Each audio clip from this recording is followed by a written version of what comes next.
Stuart Thompson, editor of Digital TV Europe. I'm here with Tony Hanway, who is CEO of Virgin Media Ireland.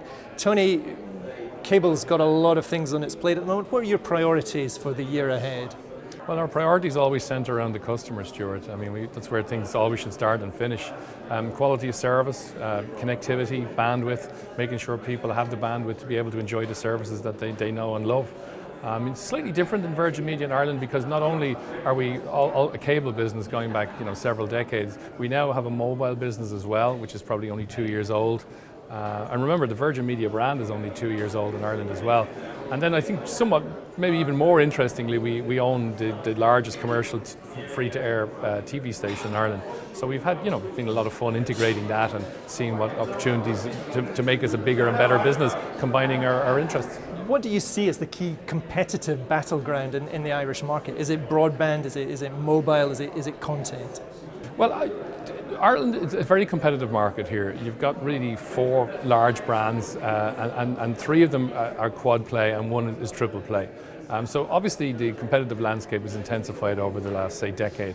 I would say the battleground is really always around broadband. Well, definitely for us, because that's our flagship product and it's where our margins are highest and it's where we believe we have the biggest advantage. But I would say mobile is highly competitive as well. Less so for us. We're not an MNO, we're an MVNO. Somewhat interestingly though, we enjoy a capacity deal, so it's probably a much more profitable structure than your average MVNO. I would say our ARPUs in mobile are significantly lower than fixed as well. So I think for us it's always the bullseye is broadband customers and getting people onto the cable network, and from that we can grow B2B, we can grow television, we can grow mobile, but it always begins and ends with us for connectivity into the home. Now, in a competitive market, how important is it for you to be flexible in the offers you make to consumers, to subscribers? I know, for example, you have introduced short-term contracts as one innovation. How has that gone for you? Well, it's always necessary to stay flexible, especially in a dynamic market.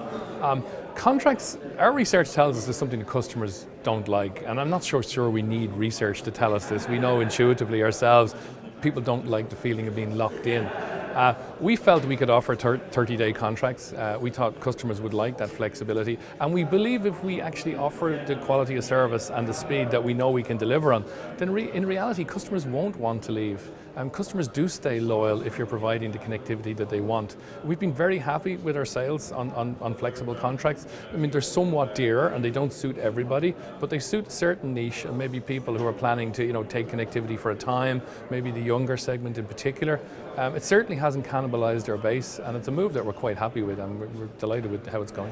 Now, another thing that sets you apart is you've got a significant content play through TV3.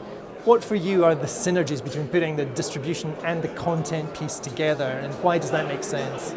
Well, there's quite a few synergies. I mean, first is the obvious ones. Well, let's start with the price. We got the asset at a very good price. It was about 33% of the price it had been 10 years earlier. We were in a huge economic recession in Ireland. Advertising market had dropped by 50%. So it was a good time to pick up a well-priced asset that we knew fundamentally had a nice brand position and a great viewership. Secondly then, we get the obvious synergies around human resources, finance, legal, back office, which they were substantial, and we've been able to realise them. And we've been able to integrate the TV business into our existing infrastructure in Ireland. Then thirdly is probably the more exciting piece, and the piece that most people will be interested in, is the juxtaposition between content on the platform and the TV station. I mean, do we show first showing of a box set on free to air, and then that night show all the other episodes immediately on our Virgin Media platform? Advertising, an area that cable businesses have never really made much progress in. We always hear that the FANGs, the so-called FANGs, have enormous amounts of data, but cable companies have a lot of viewing data as well. So in one fell swoop, by buying a free-to-air broadcaster, we dramatically increased our knowledge and understanding of advertising, which is potentially, almost definitely, a key growth area for cable in the future. I mean, advertising is where it's at, and I mean, at the end of the day, a free-to-air broadcaster is really a B2B advertising business. It's really their whole raison d'etre. So I think to put all those synergies together, I think they're substantial. And remember, when we bought the TV business, it was largely loss-making. It's now solidly profitable. So even as a standalone business in its own right, it's still a business that I would have been happy to be associated with. But I do think they can bring lots of advantages, opportunities and interesting areas for us to explore as we continue the Virgin Media journey in Ireland. Tony, thanks very much. All right. Thanks a lot.